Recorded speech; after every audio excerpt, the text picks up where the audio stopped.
Thank you doctor. Good morning, everyone. First of all, congratulations to all of us and thank you DXN हमारी health को अच्छा बनाने के लिए, immunity को बूस्ट करने के लिए, हमारी लाइफस्टाइल को और बेहतर बनाने के लिए, इतने बेहतरीन, इतने पावरफुल प्रोडक्ट्स हमें देने के लिए। सितोपैन और सैफरन के बारे में आपने मैम से डिटेल में अपनी आपको इंफॉर्मेशन मिल गई है। अभी हम जानेंगे हमारे जो नए दो प्रोडक्ट है, दैट इज च्यवन द्रव्य काढ़ा और दूसरा है हमारा जैगरी। इसके बारे में हम डिटेल में जानेंगे। सबने सुना होगा च्यवनप्राश के बारे में, तो सबने सुना है। तो डिफरेंस क्या है, बहुत सारे लोगों के सवाल होते हैं कि च्यवनप्राश और च्यवन द्रव्य काढ़ा नेम तो सेम लग रहे हैं, बट डिफरेंस क्या है। तो हमारा जो च्यवन द्रव्य काढ़ा है वो हमें लिक्विड फॉर्म में मिलेगा। एक्चुअली प्रॉब्लम क्या होता है, च्यवनप्राश जो होता है वो अवलेह फॉर्म में होता है। अवलेह मीन्स जिसे आप लिख करके खा सकते हो, डायरेक्ट स्पून से खा सकते हो, बट बच्चे इसे ज्यादा पसंद नहीं करते हैं। एडल्ट तो खा सकते हैं लेकिन बच्चे स्ट्रॉन्ग फ्लेवर की वजह से इसे ज्यादा पसंद नहीं करते हैं। बट डीएक्सन ने हमें और भी इजी कर दिया है च्यवनप्राश लेना, क्योंकि इसे लिक्विड फॉर्म में दिया है। तो आप इसे डायरेक्टली भी ले सकते हो, या फिर आप इसे वाटर में डाल के डाइल्यूट करके भी बच्चों को दे सकते हो, और इसके बहुत अच्छे बेनिफिट्स उन्हें मिल सकते हैं। तो हमारा जो च्यवन द्रव्य है वो ग्लूटेन फ्री है, शुगर फ्री है। बाजार में जो आपको च्यवनप्राश मिलते हैं जो अवलेह फॉर्म में होते हैं, उसमें मोस्टली शुगर होती है, स्टोन शुगर होती है, या हमारी नॉर्मल व्हाइट शुगर से भी बहुत सारे च्यवनप्राश बनाए जाते हैं। तो वो हेल्दी नहीं होते हैं। तो ये हमारा जो च्यवन द्रव्य काढ़ा है वो शुगर फ्री है। एक्चुअली च्यवनप्राश जो है, इस शब्द को लेके एक स्टोरी है हमारे ग्रंथों में, आयुर्वेदा के ग्रंथों में। उसके बारे में बताऊंगी। इसका नाम च्यवनप्राश ऐसे क्यों दिया गया है। च्यवन नाम के एक ऋषि थे। एंड प्राश जो है, प्राश मीन्स अवलेह, अवलेह मीन्स ऐसी औषधि जिसे आप डायरेक्टली खा सकते हो। तो च्यवन ऋषि जी थे, वो बहुत वृद्ध अवस्था में थे, तो उन्होंने एक ऐसी औषधि का निर्माण किया और उसे ग्रहण किया। तो उन्हें यौवन अवस्था, तरुण अवस्था प्राप्त हुई थी, ऐसा कहा जाता है ग्रंथ में। तो वो च्यवनप्राश का रेगुलर इंटेक करके, रेगुलरली कंज्यूम करके वो यंग हो गए थे, ऐसा हमारे पूरा पौराणिक ग्रंथ में कहा गया है। इसीलिए इसका नाम उनके नाम से च्यवनप्राश ऐसे दिया गया है। तो डिफरेंस कुछ नहीं है, सिर्फ हमारा नेम चेंज है और फॉर्म जो है वो चेंज है। बाकी जो शास्त्रोक्त फॉर्मूला जो है, जो कि बुक में बताया गया है, ग्रंथों में बताया गया है, सेम हर्ब्स यूज करके हमारा च्यवन द्रव्य काढ़ा जो है वो बनाया गया है। जो हमारे च्यवन द्रव्य काढ़ा में 35 प्लस से भी ज्यादा जो मेडिसिन होते हैं, जो हर्ब्स होते हैं, वो यूज किए गए हैं। एक टेस्टेड फॉर्मूला है। च्यवनप्राश आयुर्वेदा के जो ग्रंथ है, जैसे कि चरक संहिता है, या अष्टांग हृदय है, शारंगधर है, ये जो बड़े बड़े हमारे ग्रंथ हैं, इसमें रसायन विधि अध्याय के नाम में ये हमें च्यवनप्राश का हमें वर्णन मिलेगा, इन डिटेल में मिलता है।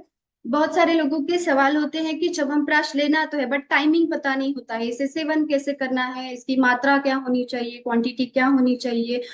ये सिर्फ इम्यूनिटी को बढ़ाता है, या इसे हम अलग अलग व्याधियों में, अलग अलग बीमारियों में भी यूज कर सकते हैं क्या, एक्सेट्रा एक्सेट्रा। बहुत सारे क्वेश्चंस होते हैं, इसके बारे में हम डिटेल में जानेंगे। तो यस, ये फर्स्ट इसका जो है ये इम्यूनिटी को बढ़ाता है। इसमें बहुत सारे एंटीऑक्सीडेंट्स पाए जाते हैं, जैसे कि मैम ने अभी बताया कि फ्री रेडिकल से जो सेल डैमेज होता है हमारे बॉडी में, तो उससे लाइफ स्पैन कम होती है हमारी। तो इसमें एंटीऑक्सीडेंट होने की वजह से ये हमारे सेल डैमेज को, हमारी बॉडी को सेल डैमेज से बचाता है।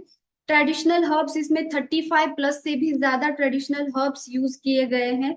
ये आपकी इम्यूनिटी को बढ़ाता है। डिफेंस मैकेनिज्म जो है, आपके डब्ल्यूबीसी जो होते हैं, नेचुरल किलर सेल्स हम उसे बोलते हैं, उन्हें बूस्ट करने का काम च्यवन द्रव्य करेगा। इसमें बहुत सारे विटामिन न्यूट्रिएंट्स पाए जाते हैं। विटामिन सी रिच है च्यवन द्रव्य, बिकॉज इसका जो मेन कंटेंट होता है तो वो है आंवला, और हम सबको पता है कि आंवला जो है वो विटामिन सी रिच सोर्स है। तो च्यवन द्रव्य जो है उसमें विटामिन सी बहुत मात्रा में पाया जाता है। रेस्पिरेटरी सिस्टम पे च्यवन द्रव्य बहुत अच्छे से काम करता है। आयुर्वेदा में इसके लिए कहा गया है, एक श्लोक आया है, श्वास कास हरश्चैव।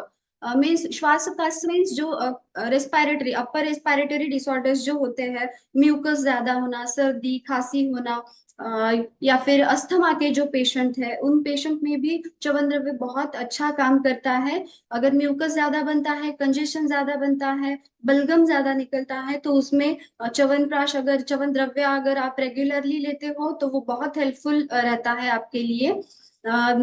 और एलर्जिक जो प्रॉब्लम्स होते हैं, जैसे कि पोलन की एलर्जी होती है, डस्ट की एलर्जी होती है, एलर्जिक राइनाइटिस है, एलर्जिक साइनोसाइटिस है, इन सारे प्रॉब्लम्स में च्यवनद्रव्य आपको बहुत आराम देगा। देन है डाइजेस्टिव वेलबींग पे च्यवनद्रव्य कैसे काम करेगा। तो आयुर्वेदा में कहा गया है कि प्रक्षेप द्रव्य जो होते हैं, हमें हमारा जो शास्त्रोक्त फॉर्मूला है च्यवन द्रव्य बनाने का, उसमें हम एंड में प्रक्षेप द्रव्य ऐड करते हैं, प्रक्षेप हर्ब्स ऐड करते हैं। वो जो है वो च्यवन द्रव्य की क्वालिटी एनहांस करने का काम करते हैं। तो जो प्रक्षेप द्रव्य होते हैं वो उष्ण होते हैं, गर्म होते हैं। वो काम क्या करते हैं, हमारी जाठर अग्नि जो होती है, डाइजेशन मेटाबॉलिज्म जो है, उसे बूस्ट करने का काम करते हैं। तो च्यवन द्रव्य अगर आप रेगुलरली लेते हो तो आपका डाइजेशन इंप्रूव होता है। जिन्हें भी कॉन्स्टिपेशन का प्रॉब्लम होता है, कब्ज की प्रॉब्लम, कब्ज की शिकायत हमेशा रहती है, वो रेगुलरली च्यवन द्रव्य का इस्तेमाल कर सकते हैं। तो धीरे धीरे उनका डाइजेशन इंप्रूव होके जो कॉन्स्टिपेशन की प्रॉब्लम है वो कम हो जाएगी। ब्लोटिंग का जो इश्यू होता है, गैसेस बनना, बहुत सारे पेशेंट आते हैं, डाइजेशन से रिलेटेड ही सारे प्रॉब्लम शुरू हो जाते हैं एक्चुअली। गैसेस, ब्लोटिंग होता है मैम, गैसेस हो रहे हैं, कॉन्स्टिपेशन हो रहा है, पेट साफ नहीं हो रहा है, एसिडिटी की प्रॉब्लम हो रही है, गले में जलन, पेट में जलन, बहुत सारे डाइजेशन से रिलेटेड प्रॉब्लम्स आते हैं। अगर आप च्यवन द्रव्य रेगुलरली यूज करते हो तो ये प्रॉब्लम धीरे धीरे कम हो जाएगी। और ऐसा नहीं है कि च्यवन द्रव्य आपको सिर्फ किसी एक मौसम में या किसी एक ऋतु में आप यूज कर सकते हो, ऐसा नहीं है। आप रेगुलरली एक ये च्यवन द्रव्य को एक उत्कृष्ट रसायन कहा गया है। और रसायन जो भी मेडिसिन होती है उसे आप 12 महीने पूरे साल के लिए ले सकते हो, वो आपकी बॉडी के लिए बेनिफिशियल ही होता है। आपके बॉवल मूवमेंट को भी वो अच्छा करेगा और आपकी गट हेल्थ को अच्छा रखने का काम करेगा।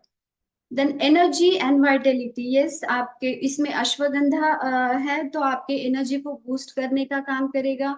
अगर आपको थकान महसूस हो रही है, आपको आपका काम ज्यादा है, फिजिकल हो मेंटल हो, तो आपकी थकान दूर करने का भी काम च्यवन द्रव्य करेगा। एडाप्टोजेनिक प्रॉपर्टीज इसमें बताई गई है, तो स्ट्रेस रिलीज करने का काम करता है, फटीग रिलीज करने का काम करता है, रिजुविनेशन, एंटी एजिंग प्रॉपर्टीज बताई गई हैं। आंवला जो है वो रसायन द्रव्य है, इसके साथ दूसरे भी बहुत सारे हर्ब्स च्यवन द्रव्य में पाए गए हैं जो कि एंटी एजिंग का काम करते हैं, कोलेजन बूस्ट करने का, कोलेजन फॉर्मेशन का काम अच्छा करते हैं। जैसे कि मैंने च्यवन ऋषि के बारे में बताया अभी कि कैसे वो वृद्धावस्था से युवा अवस्था में आए थे। तो इतना भी डिफरेंस नहीं, लेकिन अगर आप रेगुलरली च्यवन द्रव्य का यूज करते हो तो यस, जो रिंकल्स है आपकी स्किन है, स्किन पे अगर जल्दी रिंकल्स आते हैं, और डिपेंड आपकी प्रकृति पे, अगर पित्त प्रकृति के लोग होते हैं, वाता प्रकृति के होते हैं, तो उनकी स्किन जल्दी रिंकल आने लगते हैं, जल्दी बूढ़ी हो जाती है, जल्दी ड्राई होने लगती है। कफ प्रकृति के लोग थोड़े तेजस्वी होते हैं तो उन्हें ये डिफरेंस जल्दी नहीं दिखाई देता है। बट यस, पित्त वात प्रकृति के लोगों में बहुत अच्छा रिजल्ट आपको दिखाई देगा अगर आप रेगुलरली इसका यूज करोगे। यस, जैसे कहा कि एंटीऑक्सीडेंट होने की वजह से ये एंटी एजिंग प्रॉपर्टी इसमें पाई गई है। एंड डिफेंस मैकेनिज्म भी इसमें बहुत अच्छा आपको मिलेगा। देन रिप्रोडक्टिव हेल्थ के लिए भी बहुत अच्छा है, क्योंकि इसमें अश्वगंधा है और दूसरे भी बहुत सारे ऐसे मेडिसिन हैं जो कि आपके रिप्रोडक्टिव हेल्थ पे काम करते हैं, both male and female reproductive health पे। जो जिनका भी सॉर थ्रोट है, इसमें यष्टि मधु है, तो अगर गले में खराश हो तो गले में एक सूदिंग इफेक्ट देने का, थ्रोट को एक सूदिंग इफेक्ट देने का काम यष्टि मधु करता है। तो मेन सवाल जो होता है कि कैसे यूज करना है इसका, इसकी क्वांटिटी क्या होनी चाहिए। आयुर्वेदा में च्यवन द्रव्य हो या च्यवन प्राश हो, इसको लेने का एक काल बताया गया है, वो है रसायन काल। रसायन काल होता है ब्रह्म मुहूर्त। अभी ब्रह्म मुहूर्त पे कोई भी नहीं उठता है, हमें सबको पता है कि 4 बजे 3 बजे अभी कोई नहीं उठता है। उठते भी होंगे कोई लोग, बट ठीक है। जो उठते हैं तो उनके लिए ब्रह्म मुहूर्त एकदम बेस्ट काल है च्यवन द्रव्य लेने के लिए। जो नहीं उठते हैं, 7 to 8 तक, 8 AM तक आप च्यवन द्रव्य का इंटेक कर सकते हो, 30 ml ट्वाइस डेली। उससे खाली पेट लेना है। उसे लेने के बाद आधा 1 घंटे तक आपको कुछ भी नहीं खाना है।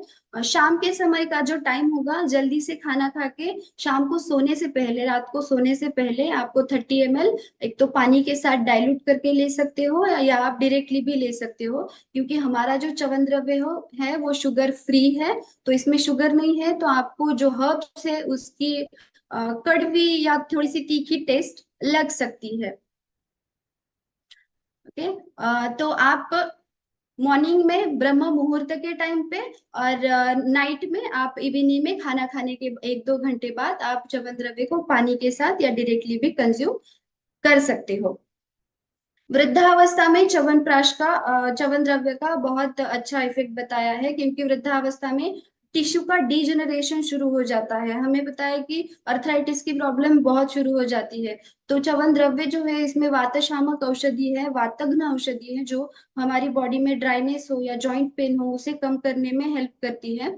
तो वृद्धावस्था में या बालावस्था हो, उसके लिए एक श्लोक आया है आयुर्वेदा में, जो है क्षीण क्षतानाम। क्षीण क्षत मीन्स जो हमेशा दुर्बल होते हैं, जिन्हें हमेशा बार बार कोई प्रॉब्लम होती है, हमेशा बीमार रहते हैं। वृद्धानाम मीन्स वृद्ध लोग, जो बूढ़े हैं उनके लिए भी।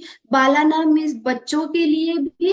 एंड चांगवर्धनम सबके लिए, बुढ़ो बच्चों से, बाल से लेके वृद्ध तक, या हमेशा जो बीमार होते हैं उनके लिए भी च्यवन द्रव्य एकदम बेस्ट बताया गया है। कांतिवर्धक बताया गया है, आपकी स्किन के हेल्थ को एनहांस करेगा, इम्प्रूव करेगा। मेधावर्धक बताया गया है आयुर्वेदा में इसे। मेधा मीन्स आपकी बुद्धि को भी, आपकी स्मृति को भी बढ़ाएगा। इसके प्राइजेस के बारे में हम जानते हैं। इसका जो एमआरपी है वो 940, डीपी जो है वो 750, एसवी 300, एमपीवी 300।